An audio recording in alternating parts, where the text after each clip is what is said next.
Alright, it's the end of the day, we finished working and I know you can't wait to go home. But there is something I really need to ask you, and it's to clean the machine. It is very important that you clean the machine at the end of every day or every shift if you run multiple shifts. And why do we say at the end of the day? It's because if you don't do it at the end of the day, all that dust that has been flying around the machine, it's going to accumulate and bond with the oils and grease in the machine, and by the time you come next morning, it's not going to come off as easy. So we want to get rid of these deposits the earliest that we can, but we still have to do it safely. So first of all, we need to switch the machine from automatic to manual mode, and then, and you can see already the light probably changed, then I'm going to exclude the door locks. The machine gives us the red light, I put the key in the pocket, and while I do that, the machine unlocks the door and gives me the green light to get inside the machine. And now, I can open the machine, and the parts that we're going to need to blow are the critical moving parts. So you need to grab the air wand, and in this factory we have cutting edge technology with a wireless air wand, and you're going to have to blow all the moving components, such as these rails at the bottom on which the machine really rides miles every day. So blow them really good, and then blow just around the photo eyes, the mechanically moving components, the fans of the spindles. Of course, you're going to want to come also to the back of the machine, because a lot of dust it's produced on the back side, and you're going to have to make sure that you blow the rails down here just to make sure that there is no dust accumulation at the end of every day. This is important. I'm going to stress it again and again. At the end of every day, you gotta clean the machine. Once you're done blowing the machine, you're free to go home. So you may want to stop a few minutes ahead to give yourself the time to do the cleaning. Now we're going to go to the next step of the maintenance that you have to do in this machine. And this happens once a week. Once a week typically happens on Friday. At the end of the day, after you blew the machine clean, you're going to also have to really deep clean the machine. And the best way to do this is to grab a rag and a can of dry lubricant. I don't know what brand you have, just make sure that it is some sort of a dry lubricant, silicone, PTFE, Teflon, whatever you prefer. And then you're gonna spray the lube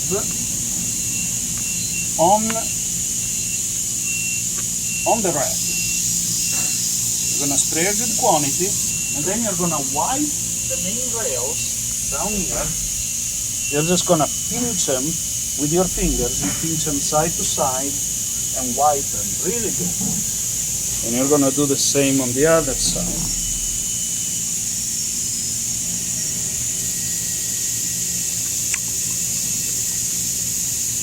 Very important to wipe the sides of the rails, because in reality the machine doesn't ride on the top of the rail, but it rides on the sides.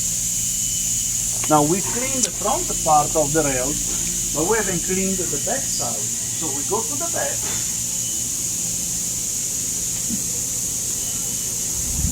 we open the door,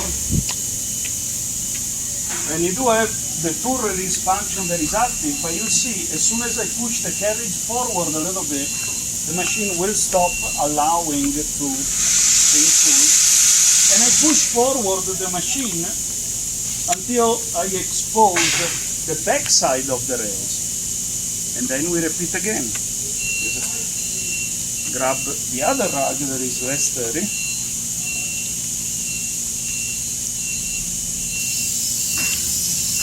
Spray a good quantity of the lube on the rag, and then you wipe. Now you might be wondering, why am I spraying the lube on the rag and not on the machine itself? Well, there is a reason. As I said, we wanted to use a dry lubricant, but if something is dry, how can you spray it? it's got to be maintained liquid. Inside this can there is several different solvents and things that maintain this lubricant liquid. But if I spray these solvents on the gaskets of the bearings, it's gonna eat them up and eventually it's gonna break them.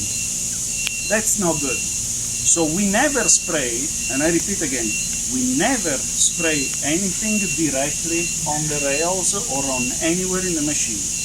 We just wipe with the rag. You repeat the same operation on the other side of the machine. You'll do the same thing on the other rail, which I may even access from where I am right now.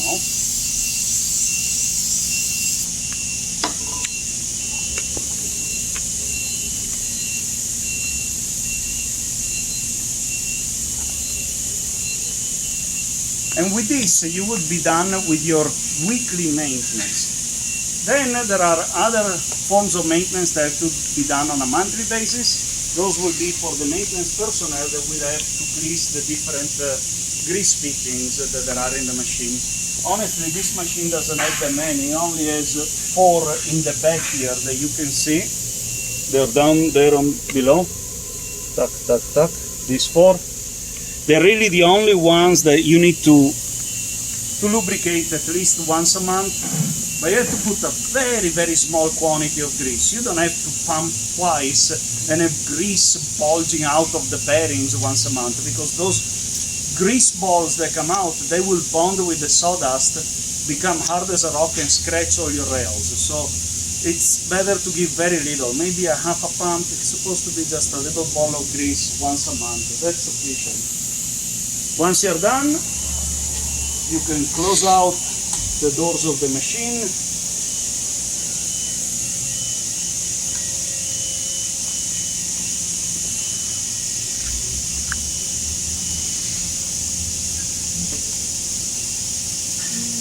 can see that I haven't closed the doors yet, so it's blinking the red and yellow. And let me see, do I have another door open? That one is closed. I think I'm good. Not yet. Oh, this door is open. Oops. Okay.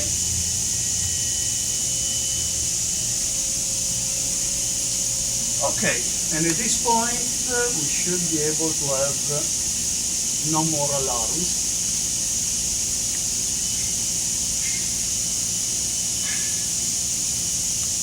Here we go.